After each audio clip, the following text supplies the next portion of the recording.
There is an all-out war in the trading space, and you don't have to go very far online or in my YouTube comment section to find there are two camps. You have the quants or the quant traders and the discretionary traders, and things get heated pretty quickly. Discretionary traders will say quants can't make any money without institutional capital or infrastructure, and right back at them, quants will say without a scientific or statistical basis for your strategy, then you can't make any money. But in reality, both are operating in the exact same game with the exact same goal. They just use different strategies to get there. And that's exactly what we're going to talk about in this video. I have the unique perspective of having operated professionally as both a quantitative researcher and trader, as well as a discretionary trader in an options market making capacity. And I want to use that unique perspective today to talk about this idea of the trading space, how to understand it, understand this idea of uncertainty and taking risk.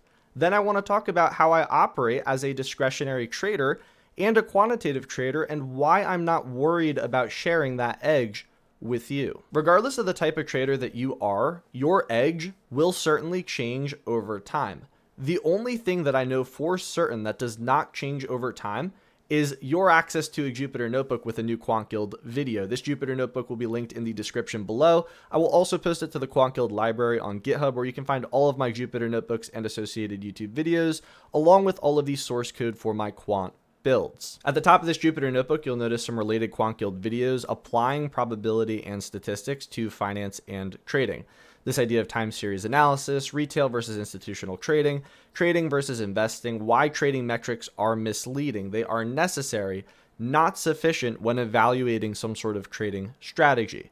This idea of expected value or edge, and this idea of acting optimally with some sort of policy function. If you're unfamiliar with any of these ideas, I highly recommend that you check these videos out first before tackling one like this. Moreover, these videos certainly take a lot of effort to create, so if you'd like to help support the channel so I can continue to create videos just like this one, please like, comment, subscribe, share. It helps me out tremendously. It is greatly appreciated. And if you'd like to master your quantitative skills, check out quantguild.com. This is not a course to teach you to trade. This is a platform designed to help you master the skills necessary for the financial services industry. No nonsense, no shortcuts. Maybe you're a student, an aspiring quant, a working professional preparing for technical interviews. In any case, Quant Guild is for you. We have over 90 quant lessons in math, probability, finance, an adaptive practice engine that scales with your skill level so you can progress to more and more difficult questions with gamified rank-based progress, interview questions with fully worked solutions, trading games coming soon, courses from A to Z in math, probability and statistics, data science, coding, all from the ground up. And all that's included with Quant Guild membership. And you can get started right now for free. So if you'd like to help support the channel and master your quantitative skills, check out quantguild.com. Without further ado, let's get started by building our understanding of the trading space from the ground up so we can see exactly where it is quants and discretionary traders begin to disagree with one another. And we can actually use implied probability and election betting to see exactly why this occurs. But before we talk about that, we have to answer this question. Is trading random or is it uncertain? Oftentimes in the classroom, we're taught to treat stocks and returns as random variables, but rarely do we have a discussion as to whether or not that's appropriate. So what's the difference? Well, random systems mean that outcomes follow some sort of fixed set of probabilities. Examples include a Powerball ticket, craps, slots, roulette. The probability of any event is well defined and stable. It's not just going to change randomly. That is, the probability of a roulette wheel landing on black is not going to change over time. And even if it did in a well-defined way, it would still be a random system. Okay, then what's an uncertain system?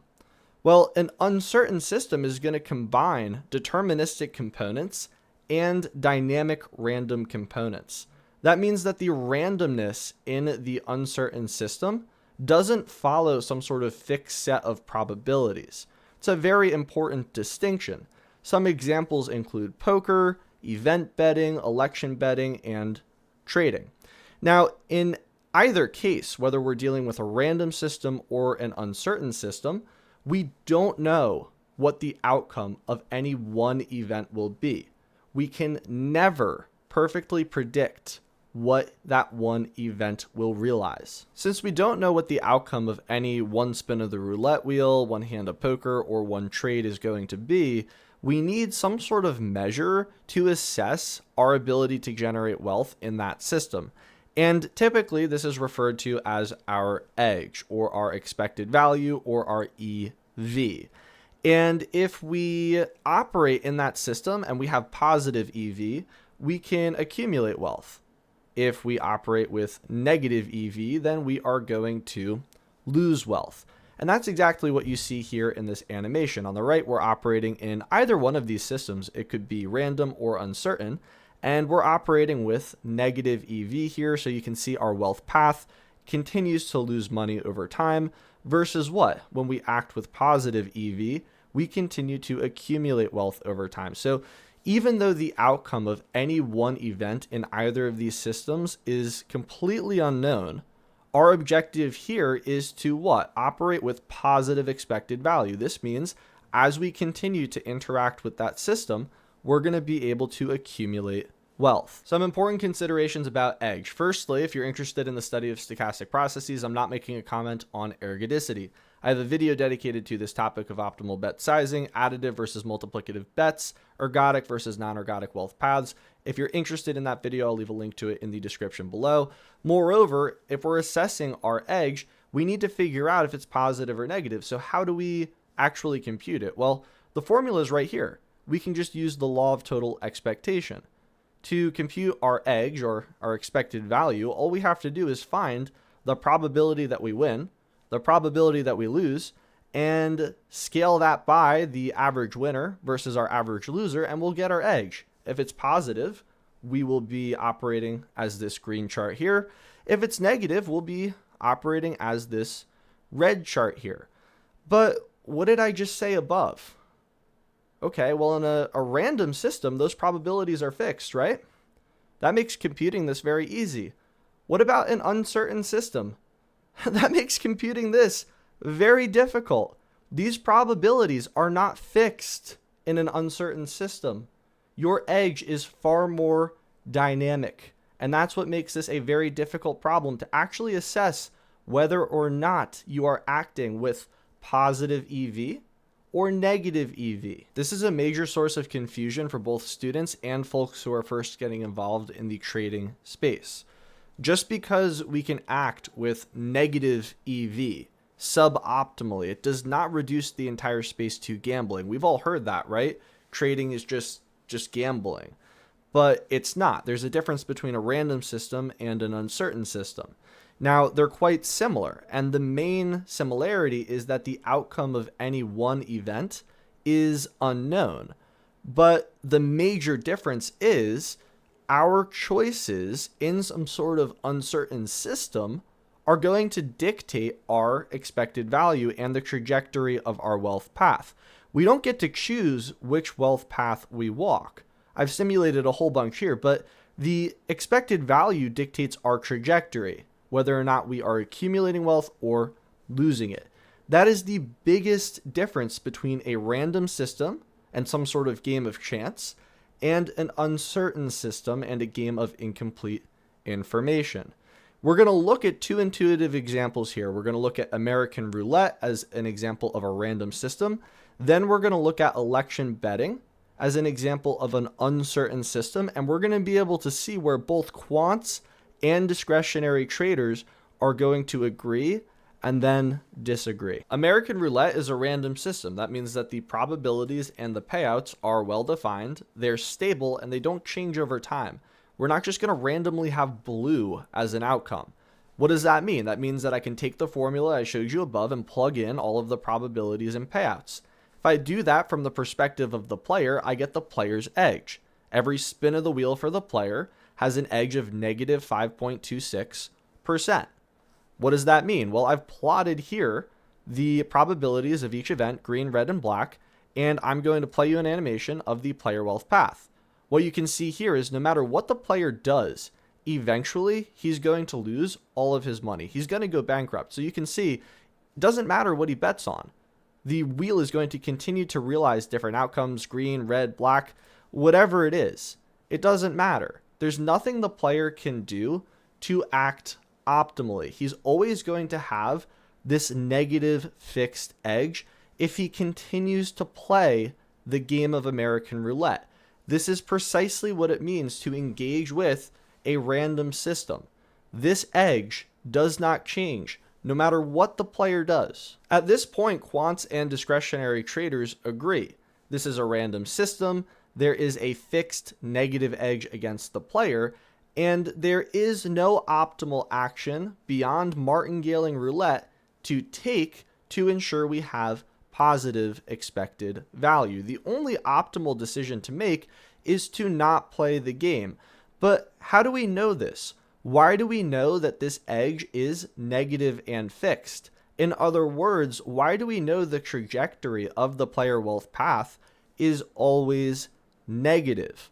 Well, this gets into the idea of stability, this idea of a frequency-based interpretation of randomness, and the law of large numbers. The law of large numbers sounds and looks more complicated than it actually is. All it's saying is if I continue to spin the roulette wheel, then if I record all of the outcomes and take the average, that is going to converge with probabilistic certainty to the theoretical average. If that sounds crazy, just look at this animation. If I play this animation, what you'll find is as I continue to spin the roulette wheel and record the outcomes of green, red, and black, you can see that the bars are changing heights, but eventually it's going to converge to the theoretical probabilities that I've plotted here. And at convergence, we're going to have this fixed negative edge against the player. That is precisely what is ensured by the law of large numbers. And sure, there's more going on underneath the hood here. This is the strong law of large numbers. This is different from the weak law of large numbers. There's a difference between almost sure and probabilistic convergence, but this is not a course on probability theory. We're just discussing the application to a random system. This is precisely why we know the edge is not going to just magically change as we continue to spin the wheel. We have this convergence essentially guaranteed empirically by the law of large numbers. So no matter what the player does, this edge is fixed against them. The probabilities of green, red, and black will converge, and the player is eventually going to lose all of his money. We're now ready to approach an uncertain system. So this is not American roulette anymore. We're looking at this idea of election betting and implied probability.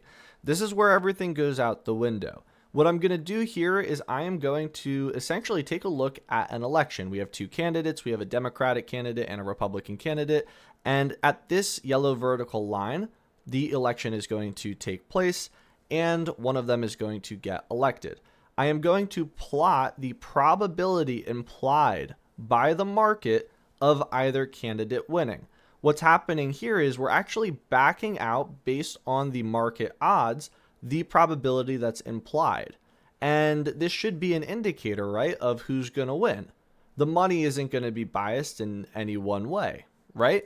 Well, let's take a look at this example here. You can see the Democratic candidate has an 80% chance to win, and it's going to continue to change over time. The Republican candidate's going to go from below 20% to maybe roughly 40%. And then at the event, what happens? Well, the Republican candidate actually wins, and the Democratic candidate loses.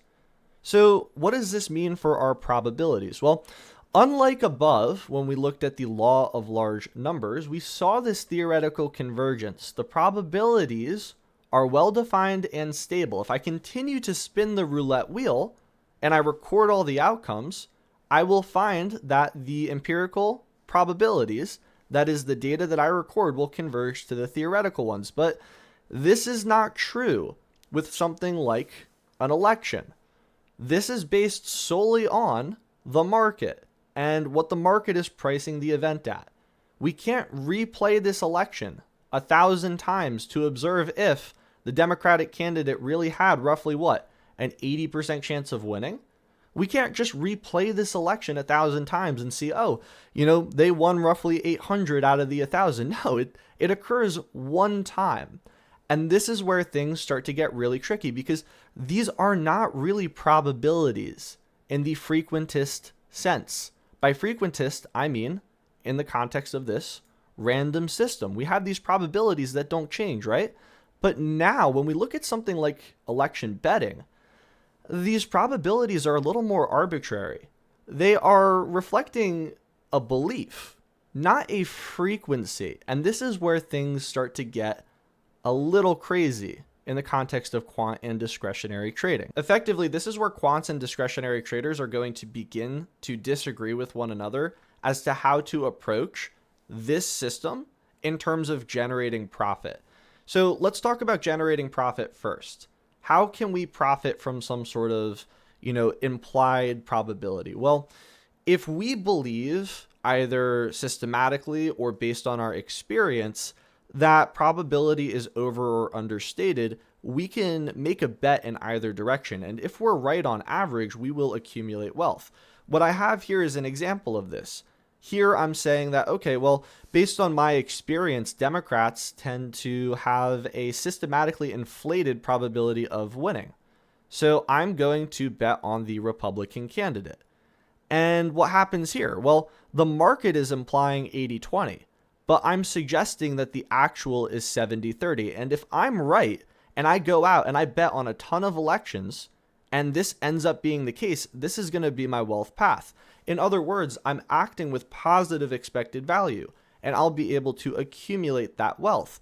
Essentially, what I'm doing is I'm either using some sort of systematic statistical evidence to suggest that the Democratic candidate has an inflated probability, or it's going to be based on my experience. I'm saying, hey, there's no way the Republican candidate has a 20% chance of winning based on, this poll. There's just no way. So those are generally the two schools of thought. When you go about looking at some sort of system like this with dynamic probabilities, arbitrary probabilities, when we go about profiting from these uncertain systems, those are generally the two approaches.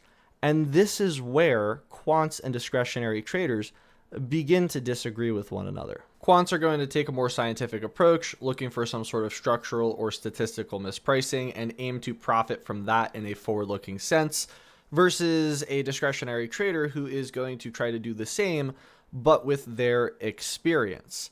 And of course, hybrid approaches also exist. Now that we kind of understand the perspective of profiting from an uncertain system from either type of trader, we can discuss this idea of convergence and then discuss why technical analysis really can't be disproven. So let's start first with this idea of lack of convergence from these election events. If I run this animation here, what you're going to see is a similar path that we had above to the implied probabilities. But in this case, we're actually running the election maybe say 500 times, and we're observing how many times the Democratic candidate wins versus the Republican candidate. And here you can see the market is implying an 80-20 probability, but if we were to actually run that election at that same point in time, maybe say 500 times, the true distribution actually looks like 70-30. And this is precisely what I meant when I showed you this animation above of our player wealth path, making some sort of informed bet. You can do this in a quantitative or discretionary capacity. It just means that this idea would have to be true on average for all of your bets. In other words, we can't replay the same event. We can't replay the same election 500 times. But if you observed these mispricings from the market 500 times across 500 different elections, and you were right in the sense that the empirical distribution was different in the way that you bet on it from the market distribution, then you could in fact profit from it. Now, in this context, if you're familiar with implied probabilities and event betting, maybe you're looking at something like Polymarket and you're looking at the implied probability of an event, you'll see people say, oh, well, implied probabilities predict the outcome. That is going to depend on what your definition of predict is. Is it right on average? Sure. But so is my observation here in terms of a mispricing, right? I'm still saying there's over a 50% chance that the Democratic candidate wins. We can't observe what the distribution actually looks like. And this is a very important distinction. Essentially what I'm saying is, yeah, if you look at a basic regression, implied probabilities predict the outcome, but what about when it can't, right? That's structurally something that we can profit from in these uncertain events. Essentially, if the market is pricing that this event has a very high likelihood of being the outcome, and it's this one, there's a tremendous swing that we can catch in terms of P&L. So this is going to bring us to this idea of why technical analysis really can't be disproven. And trust me, as a quant, I would like to say that we can outright disprove it. But in the context of this election betting example, this is precisely why we can't just outright disprove it. We can't just replay the same technical event 10,000 times that informed some sort of trader. If they made money with it, they made money with it. And that is going to go into their edge in a discretionary capacity. The first rule of science is what? A lack of evidence does not constitute a lack of existence. You can posit evidence against an event, but then that goes into the question, what constitutes valid evidence against it? You can't just run a back test with a technical and say, okay, this disproves it. Because I don't have to trade that technical all the time. I can trade it whenever I want in a discretionary capacity. And this is why it's a very frustrating space to involve yourself in, because you don't actually know what it looks like from a structural or systematic perspective if you're just operating as a discretionary trader. And this is why there tends to be a lot of fraud and misinformation in the space, because it's inherently uncertain. If you just run a back test on a technical, yeah, it's going to do terribly. But if you trade it in a discretionary way, and you only trade it at certain times, and you trade it based on your experience and intuition, then your ability to adapt is going to be completely different than some sort of fixed setting. And this is going to get into the idea of edge and policy functions. So how do we act with positive EV? That's the question we should be asking ourselves right now. We have a good understanding of the trading space. We know the difference between a random system and uncertain system. We know that in an uncertain system, our actions are going to influence the trajectory of our wealth path.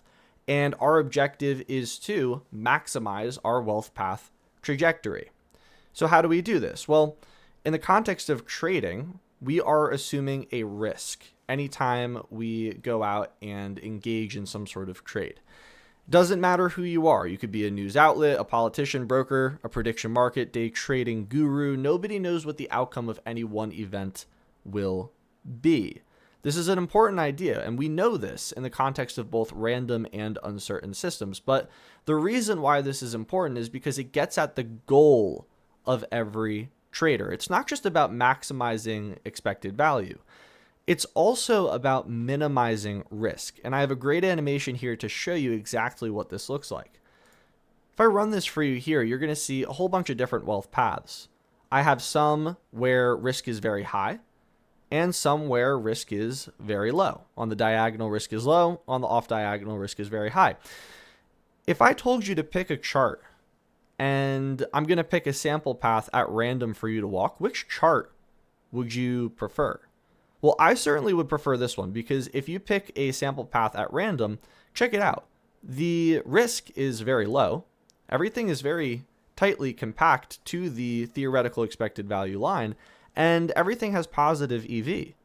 Versus what? If you take a look at the more volatile paths here, yeah, you might walk a lucky path, but what is going to happen on the downside? You're going to walk a very unlucky sample path, and you're going to end up losing more money than even is offered on average. This is getting into the idea of not just maximizing EV. We're not just trying to maximize the trajectory of our wealth path. We also want to minimize the risk. We want it to be as tight to that theoretical value as possible. And of course, different strategies are going to have different risk appetites, so on and so forth. But this is the general gist. We're actually not just using edge or expected value now. We're also considering this idea of variance in our wealth path, or standard deviation, or in one measure, the idea of a Sharpe ratio. This is going to be the overall risk-adjusted return of your strategy. The reason why we're even discussing this idea is because before we look at discretionary and quantitative trading strategies, we need to understand the time variant nature of the policy function. So what I mean by this is this pi star function here is essentially going to be our action that is going to lead to some sort of optimal reward to risk ratio. And by optimal, I mean essentially I'm after something like this. I don't want something like this. I don't want something like this or this. I want a very stable forward-looking performance with low volatility and a lot of positive expected value. Effectively, mathematically, whether or not you are a quant trader, discretionary trader, whatever, this is what you're doing. You are maximizing your risk-adjusted return according to some sort of policy function. This is mathematically where quants and discretionary traders are going to disagree in terms of their policy function. This can't just be reduced to a strategy because quants don't follow just one strategy. Discretionary traders don't follow just one strategy. You can't think of pi star as a trading strategy. It's not just some sort of fixed trading system. It is a collection of actions, and you can act in any way that you like. Pi star is the optimal set of actions, allowing you to maximize your risk-adjusted return. This is precisely what we are trying to do. Doesn't matter what type of trader we are, our goal is to find a pi star, a collection of actions that will allow us to maximize our risk to reward ratio. In other words, we want to find a pi star that is essentially going to make our wealth path look something like this. In efforts to find this pi star, this optimal policy function, let's use machine learning. Let's see if we can learn effectively this optimal policy function, this pi star, to trade. We want to maximize our Sharpe ratio. We want to maximize this expected value to risk. Let's see if we can use machine learning for it. What I'm going to do is try to teach a machine learning algorithm to trade NVIDIA. I'm going to break it up into a training, validation, and testing period. And I am going to try to estimate the pi star function, the set of actions to take to essentially optimize my expected value. What happens when I do this? Well, effectively, this is what I'm approximating, this pi star function here. And in my training period, it does very well. It has a Sharpe ratio of 3.01. But what happens when I step outside of that training window? My validation and testing Sharpe are nowhere near the performance that I observed in the training window. I overfit it to noise. And this is a really important idea because this is effectively showing us that the optimal policy function, the conditional optimal policy function, is not equal to the unconditional optimal policy function. Moreover, what I'm saying is pi star changes over time. It's going to continue to change over time. So if it changes over time, we need to be able to change over time. That is exactly why we need something else beyond just a naive fixed strategy to trade effectively. Policies are dynamic. If I was to trade a fixed strategy in a backtest window, maybe it performs really well. And then when I deploy it live, you can see we get performance degradation. That shouldn't happen. If we had a dynamic strategy and a good policy function, whether we're a quant or discretionary trader, we should see stable performance in a forward-looking setting. This is exactly why we're talking about policy functions right now, because it doesn't matter what type of trader you are. as time progresses, you need to continue to adjust your set of actions, how you go about executing trades. You don't just get to find your optimal policy function, your optimal set of actions, and then sit there and that's it. And you're done. No, you have to continue to optimize your policy function and manage your risk. That is precisely what it means to be a trader. You are a risk taker. The only reasonable fixed policy function, if you want to be lazy, because trading is a job, it's work, it's quite literally a job. The only reasonable fixed policy function that there is buy and hold. And largely, most people should not be traders. They should just operate with this fixed policy function because it's very easy to just invest in the S&P 500, the NASDAQ, whatever, some sort of index, some sort of average. And that is going to yield them far more wealth over time than is their accumulation of negative EV because they don't know how to trade. So if we're thinking about policy functions, if we're thinking about this idea of trading, we need to understand this idea that the pi star function, this optimal set of decisions, is going to continue to change over time.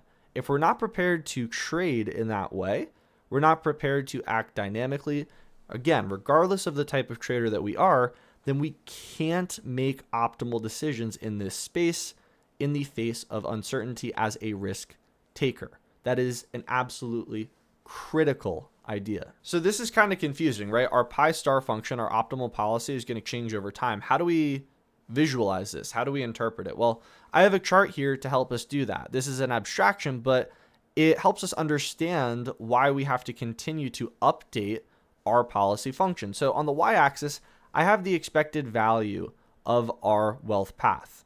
On the x-axis, I have the policy function. This is our pi star we choose. And each of these lines is going to be a different time period. So each of these curves is a different set of time periods. We have orange, we have green, and we have blue. And what you'll notice here is the stars, that is the optimal policy, the pi star, for each set is going to differ. But I want you to notice what happens if you choose the optimal policy for any one specific time, and then you look at the other times. So if we choose the orange optimal policy and we're acting in a blue period, our expected value is actually negative. If we go up to the orange star and then we go to the blue line, you can see if we go all the way across to our expected value, we have negative EV. So we don't want to act with a orange pi star if we are operating in a blue space. The same is true with the blue space over here. If we operate with a blue pi star, we go down to the orange, we're starting to approach a negative EV. We don't want that either. In reality, we want to find some sort of pi star like the green one. It's going to bridge the gap of optimality for both spaces. That is effectively how you should start to look at this space. We want to find some sort of global policy function, a series of actions that we can execute on in different regimes, different times, so on and so forth, so that we can continue to accumulate positive expected value in each environment. That is precisely what this chart is suggesting. It's saying, hey, if we act optimally over here, that is not optimal over here, and vice versa. In other words, we can't just fix a policy function and trade with it. We need to continue to update our sets of actions. We need to trade dynamically, and that's exactly what this green line is telling us. It's saying, hey, we really need to update our beliefs dynamically. We need to change how we act in different regimes. And this is a chart, an abstraction to suggest why that pi star, that optimal set of actions, is in fact time variant. Now that we understand the trading space, we understand the goal of every trader, that is to maximize some sort of risk-adjusted return, and how they go about doing this according to some sort of policy function, we can talk about different components of policy functions. That is, we can now talk about discretionary trading and quantitative trading. The best way to understand discretionary trading is through the lens of poker, which also involves risk-taking and uncertainty. It's another uncertain system. There is no pi star that is going to yield a one-size-fits-all set of rules to win every hand. But again, our objective here is to maximize some sort of what? Some sort of risk-adjusted return. And here I have an example of how this can occur using experience in the context of poker. So what I have here is pocket aces. So I'm sitting here, I'm playing poker, I have pocket aces, and there are 5 players I'm playing against. Now, theoretically, I actually have a 46% chance, an unconditional probability of winning against those players. So over half the time, I should be folding. But watch what happens to my wealth path as I continue to simulate games of me playing these pocket aces. I'm actually accumulating wealth. And my actual probability of winning is 60-40. Why is this the case? Well, again, this goes back to the idea of implied probability that we talked about earlier. There is no notion of convergence. When we looked at this election betting example, we talked about how, yeah, the market's implying 80-20, but in reality, it could be 70-30, it could be 51-49. We don't know. We can't run that election 10,000 times.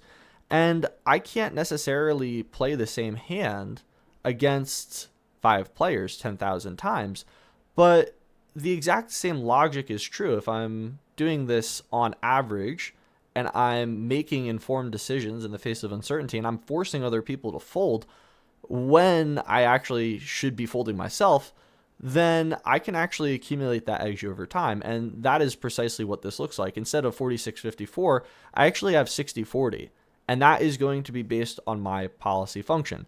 Theoretically here, we should not be accumulating wealth. The raw probability is against us. And in terms of our bet sizing, we could end up just with a negative wealth path. But our experience and our ability to bet effectively and bluff effectively actually leaves us with a positive wealth path. This is the exact same idea that we talked about in the accumulation of wealth in terms of betting on some sort of implied probability. I am just going to have to be correct on average in the context of election betting. Here, I'm going to need, on average, people to fold when I should have otherwise folded. That is theoretically what leaves us with this positive expected value. So understanding this, why in the context of, any sort of implied probability, we can influence the outcome because the entire space is uncertain. That is what is going to dictate the actual trajectory of the wealth path that we walk. And of course, that is going to be generated by our policy function. And that, as we know, is going to change over time. To put it concisely, the raw edge of pocket aces is against us. It has a negative expected value. We should have a negative trajectory for our wealth path. But if we choose the right pi star, the right set of actions, we can make it actually positive. And that is our goal in this space. As a discretionary trader, we are trying to influence the trajectory of our wealth paths. Effectively, you can look at this like technical analysis. If I backtest it, theoretically, it's going to have a very poor performing edge. But if I trade it based on intuition and experience, I don't trade it 24/7 and just use it as a blind indicator, then I can turn it into some sort of positive edge. It's unsatisfying because it's not structural, it's not scientific, but it doesn't make it any less viable. I have an example here of how I go about discretionary trading in the context of vol surface, calibration, and reversion. Not all discretionary trading is high touch. I don't have to sit behind my computer all day and click buy here, sell here. It can be mid-low touch where I choose to turn on systems at my own discretion. That is also discretionary trading. It doesn't have to be based on a fixed rule set. And I have an example of this here with my volatility trading system. Essentially, I want to talk about the strategy theoretically and why I'm not concerned about my edge and why it is discretionary and why there's no fixed rule set for it. So what I have here is effectively, this is the market vol surface. I am going to fit some sort of stochastic vol model to it, maybe some sort of Heston model, and I am going to observe dislocations from the volatility surface that I fit, and I'm going to effectively trade the reversion back to that theoretical vol surface and accumulate that wealth. That is my trader wealth path on the right here. So I'm going to calibrate it, I'm going to observe dislocations, and I'm going to take positions, assuming that that's going to correct back to the the volatility surface that I calibrated. Now, this works very well when the market has a high perceived volatility. Now, I'm not talking about when vol is just high. I don't get to dictate what the market thinks is high volatility. If we've been operating in, if the VIX has been 15 for the past 3 months, 6 months, then 18, 20 is high. I don't get to dictate what the market perceives as high. I could tranche it. I could say, okay, 15's low, 25 is mid, and 30 plus is high, right? But that's all arbitrary. Your interpretation of the market's interpretation of vol is entirely subjective. I don't get to choose what that is. So that's why this is a discretionary system. I'm going to turn it on when I think the market's perception of volatility is higher, and I'm going to attempt to profit from these dislocations because I think that vol is essentially going to be mispriced systematically, and it's going to revert to some sort of mean surface. And that is effectively the discretionary strategy. That's the theory. And I can't leave it on 24/7. It's going to be at my own discretion. If I ran this 24/7, I would just continue to accumulate losses. I need to run this when I think there is an edge. That is my objective. So why am I showing you this? What does this look like? And why am I not concerned about my edge? Well, firstly, I'm not concerned about my edge because when I turn this on is going to be entirely up to me. It's not some sort of fixed metric. It's not going to be when the VIX is over 30. Now, all of a sudden, I have, 10,000 people who are aware of this strategy and they're all going to try to run it. No, it doesn't work like that. It's not a fixed level. It's at my own discretion. Okay, well, great. So that's one aspect of it. Why am I also not concerned about my edge? Well, what does this actually look like? Here is my C++ code. This is the calibration engine. I have a demo vol surface here for you. I'm going to run it in C++ so you can see the calibration process. It is very quick, very efficient, and very, very accurate in terms of institutional grade calibration. This is precisely what I studied as a quantitative researcher. And this is an institutional grade calibration system. I don't just naively calibrate a Heston model to a market vol surface. I consider the structure. I have a weight structure. There's so much more that goes into this. So the reason why I'm showing you this is because this uses a fast Fourier transform. It uses a whole bunch of different optimization schemes. This is institutional grade code that I've developed over several years. If you can just go out and write institutional grade C++ code, go for it. But this is why I'm not worried about my edge. I'm sitting here behind how many lines of C++ is this? This is for the calibration engine 600. And that's largely why I'm not worried about it. What retailer is going to write C++ code for an institutional grade Heston calibrator? There aren't going to be very many that are capable of doing that. So I'm not worried about my edge. This is a discretionary strategy. Not all strategies are going to be high touch. I don't have to just sit there, buy and sell. But when I choose to turn them on, and why I choose to turn them on, that's going to be at my own discretion. From the point of view of a discretionary trader, this is the exact same idea as the poker example and the exact same idea as the election betting example. That is, I'm choosing when to trade this particular strategy. And if I'm right on average, that is when is a good time to turn it on or turn it off, I'll accumulate wealth. Versus if I naively leave it on 24/7, there's nothing that's going to guarantee that my wealth path actually works out. I don't want to trade this 24/7. I understand that it works better in certain regimes. That's what makes this discretionary. I can try to attach some sort of quantitative measure to what a market's interpretation of volatility actually is. And fair enough, but that's always going to be the game we play. Then I'm starting to consider another model-informed value to determine whether or not to turn the system on or off. Again, that's still discretionary trading, even if I try to attach a measure to it. So in any case, this is a good example of what discretionary trading might look like. This is an example of how I operate in the space. Let's talk a little bit about the performance stability and risks associated with discretionary trading. In the context of performance stability, if I'm right on average, yeah, I'm going to continue to accumulate wealth. That's what we saw in all of these charts, right? In this one, even in the poker or the election betting example, right? If I'm right on average, I'll accumulate wealth. But what does it actually look like? Well, I'm going to turn the system on and off. And if I'm right on average, then I should see similar performance in regimes where I turn it off and turn it back on. So you can see here, I turn it on. Then I have a period where I leave the system off, and then I turn it on again and I observe similar performance. And that is going to be my objective, is to find different periods where I observe a regime that I want to engage in this type of strategy. And that is based on experience. And this is largely why I always argue that nobody can teach you to trade. I don't have to sit here and defend my choices to you of why I'm turning this on or why I'm turning this off.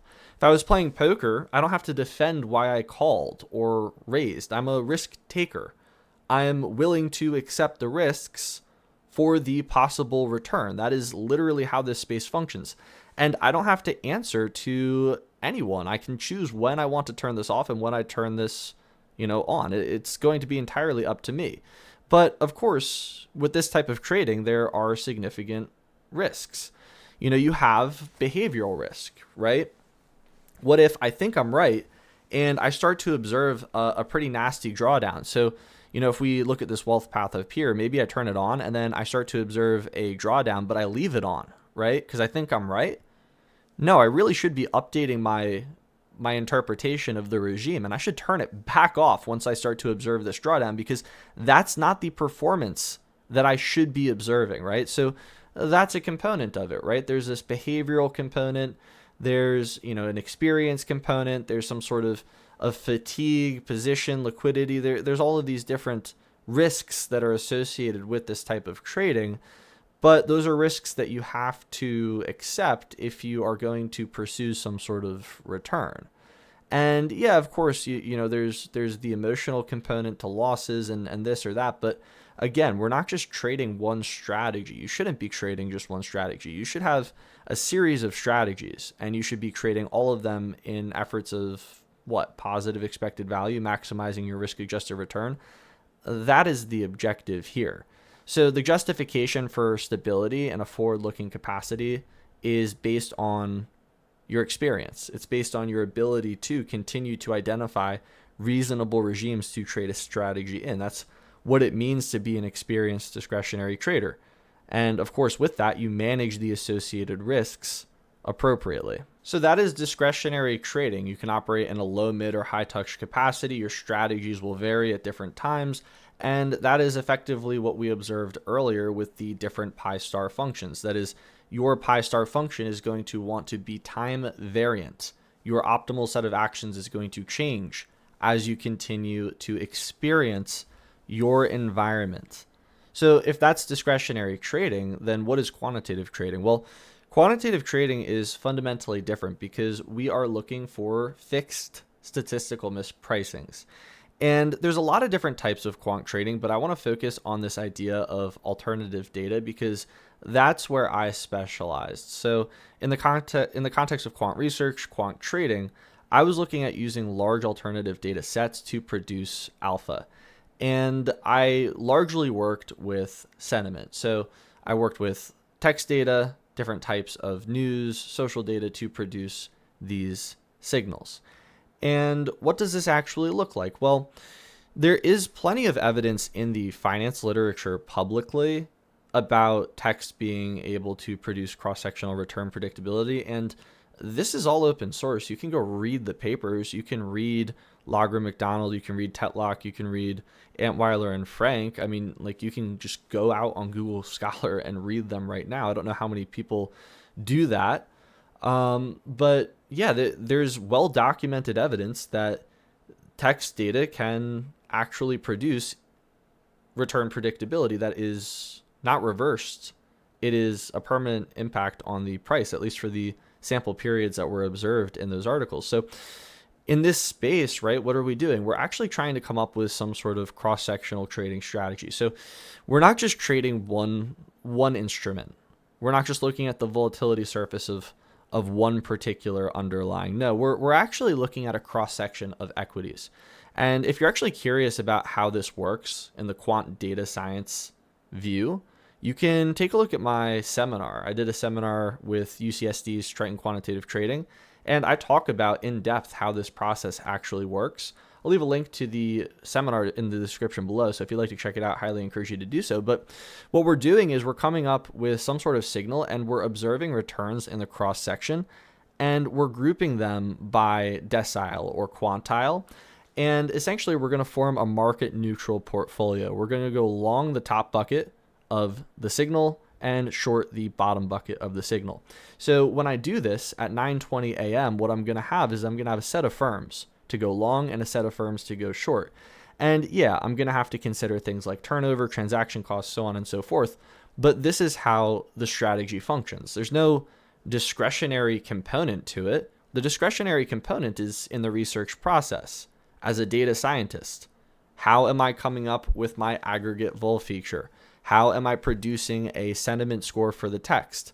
How am I handling outliers? All of those things are handled upstream in the data analysis pipeline. And downstream, this is what I'm left with. I'm left with essentially a quantile breakdown of the signal by future returns. And of course, if I'm operating with some sort of filtration, then all I'm going to have is the signal. I'm not going to have the future returns yet. So that's going to tell me effectively what to go long and short. And then after the fact, I can plot it by return. And if it looks something like this, we have a roughly monotonic increasing relationship here, then I'm going to be able to profit from that market neutral portfolio. So what does this actually look like? Well, I have a long leg and I have a short leg, and then I have the combined long short strategy. And you can see here, this has a Sharpe of roughly 2.72, which is roughly the Sharpe of what we observed in an institutional capacity as well. And that is what you are trading on a daily basis. It's a statistical mispricing. It is not at my own discretion. This is a signal that we developed using large alternative data sets. This is quantitative trading. This is not based on my thoughts about the market's interpretation of volatility. This is just based on what we observe as a statistical mispricing. So what is the justification of stability and forward-looking performance of a quant trading strategy? Well, when it comes to the stability, we need to keep in mind we are creating a statistical mispricing. So there's something happening structurally in the data that we observe that's allowing us to capture this alpha. And if we look backwards in historic data, this mispricing is going to persist structurally. If it existed, let's say that this, we'll call it a sentiment mispricing. Let's say it exists 2020 to 2022. There's nothing that anybody can do to remove that structural mispricing from the data. I can always observe it. I can come up with a signal and observe that statistical mispricing, but there's no guarantee it's going to be stable in a forward-looking setting. That is, there's no guarantee that it's going to persist and that I'm going to be able to continue to trade it. That is one of the risks that comes with quantitative trading. Just because you're trading a market neutral strategy, it does not mean you are without risk. Your alpha can decay, you can have crowding, you can allocate too much capital, you can observe some sort of scalability issue. The regime could change, there's data quality issues, tech risk, regulatory risk, so on and so forth. So much can impact the edge of your strategy, your risk-adjusted return. So what we would like to see is that structural mispricing that we observed in the data. We would like to see that persist in a forward-looking sense. And what we'll see is similar performance as we trade it live. That is exactly what we're looking for in terms of stability. Our objective as a trader, right? Maximize our risk-adjusted return. Okay, well, even with quant trading, we have all of these risks that could lead to performance degradation. This is why we talked about the idea of a pi star function, your optimal policy function. This is not a set and forget. Just because I found some sort of structural mispricing that I can profit from does not mean that it's going to persist. I'm going to continue to have to optimize the strategy or determine when it's time to retire it altogether. Maybe it works well in certain regimes. Maybe I quantify those regimes. Maybe this starts to become more of a, hybrid approach of a quant versus discretionary signal. And that is exactly the point here is, we may have these two camps, this war in terms of, quant versus discretionary trading, but at the end of the day, it's just the same game and the same goal: maximize risk adjusted return and operate with some sort of risk assumption and manage the risk to the best of your abilities and continue to optimize your pi star function. They are the exact same in that sense. You can quantify their objective mathematically. The only difference is the set of actions that each trader chooses to go about maximizing their risk-adjusted return. So quant versus discretionary trading. Similarities and differences. Both are risk takers. Both are trying to act optimally in the face of uncertainty. They just operate with different policy functions. They both can have stable performance in a forward-looking setting, but they can also have performance that degrades. They each carry different risks. And that is exactly what we just talked about. So what should you do? Which is better? Well, you're operating in the same game, just with different policies. In terms of quant trading, there is a high barrier to entry. This is a double-edged sword. It is harder to act at all as a quant trader. It's harder to even act with any pi star function, but it is easier to act with positive expected value, because otherwise you're not going to act at all. What about discretionary trading? Well, there's a low barrier to entry. This is a double-edged sword because it is very easy to act with negative EV. And you can just accumulate a whole bunch of losses without ever actually playing the game in an optimal way. So what should you do? You should learn as much as possible to make informed decisions in the face of uncertainty. Nobody can play pocket aces for you. Nobody can teach you an optimal pi star function. I can show you what I've done in the past. I can show you what has worked for me, but whether or not that's going to work again in the future, that is subject for discussion. Too long didn't watch. Here's your executive summary. Trading is an uncertain system. It is not purely random like a lottery ticket or craps, slots, roulette. In either system, whether we're talking about a random system or an uncertain system, the outcome of any one event is unknown. We're not talking about insider trading here. We're talking about the outcome of one future event. Nobody knows what that is going to be. Now, in terms of these systems, the expected value is going to dictate the trajectory of our wealth path. But the expected value in an uncertain system is not fixed and is subject to change over time.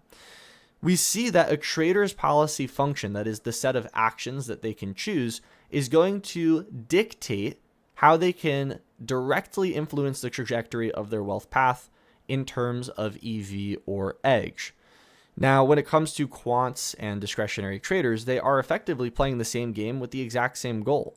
The only difference is the set of actions in their policy functions. We're not just talking about one strategy here. We're talking about the set of strategies that they can operate with. Discretionary traders tend to operate with experience, intuition, and use models to inform decision making, sometimes in a low, mid, high touch capacity, even with algorithmic systems. Quant traders tend to operate more scientifically. They'll look for structural or statistical mispricings that they can capture until that alpha decays or gets crowded or one of whatever reasons why it is to vanish. And then they move on to the next or continue to build out their portfolio of alphas in itself. Each are risk takers. Neither trader is without risk. The way they go about taking risks and managing them do differ greatly. And this is largely due to their policy functions. Now, at the end of the day, quant trading has a higher barrier to entry. It demands far more math, stats, coding, data science knowledge. And it can also require institutional grade data and systems, where discretionary trading does have a lower barrier to entry, but this does make it far easier to operate with negative EV and allows those with no business to trade to do so. Some future topics I would like to discuss, technical videos and other discussions. I want to get to this idea of advanced Markov chains, talk about absorbing states, communication classes, ergodicity, stationary distributions. This is going to be certainly a more technical video. Let me know in the comments below what you'd like to see as I continue to discuss these future comments. It helps me figure out what videos to create next. I'd also like to talk about stochastic processes, more in depth on Brownian motion, arithmetic, geometric Brownian motion, deriving the Black-Scholes equation, the partial differential equation, and the analytical and numerical solutions. I do want to make this video on the Kalman filter. This is high in the queue, and the idea of non-stationarity. I also want to talk about the idea of like these black swans, that is these big regime changes that can mess with our models. That's a very important idea in this quant space. That is effectively the likelihoods of different states of the world are going to change over time, and we need to consider that and account for that.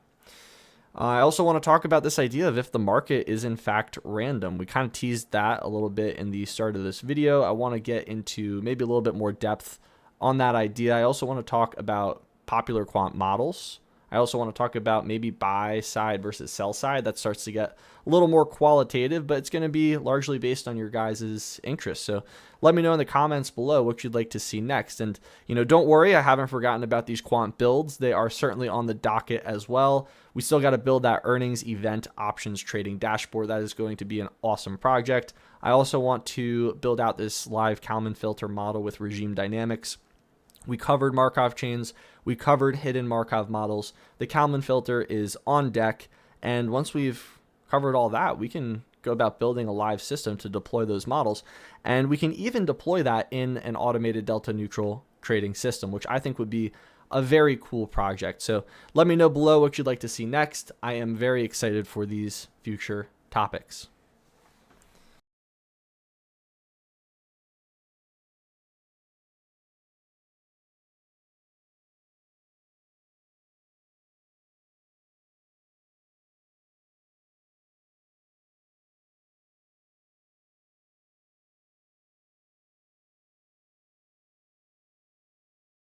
And that's going to do it for this video on quant versus discretionary trading. I hope you enjoyed. I hope you learned something. This video certainly took a lot of effort to create. So if you enjoyed it and you want to see more like it in the future, please like, comment, subscribe, share. It helps me out tremendously. It is always greatly appreciated. Check out quantguild.com to master your quantitative skills. Other than that, thank you so much for watching, and I will see you in the next video.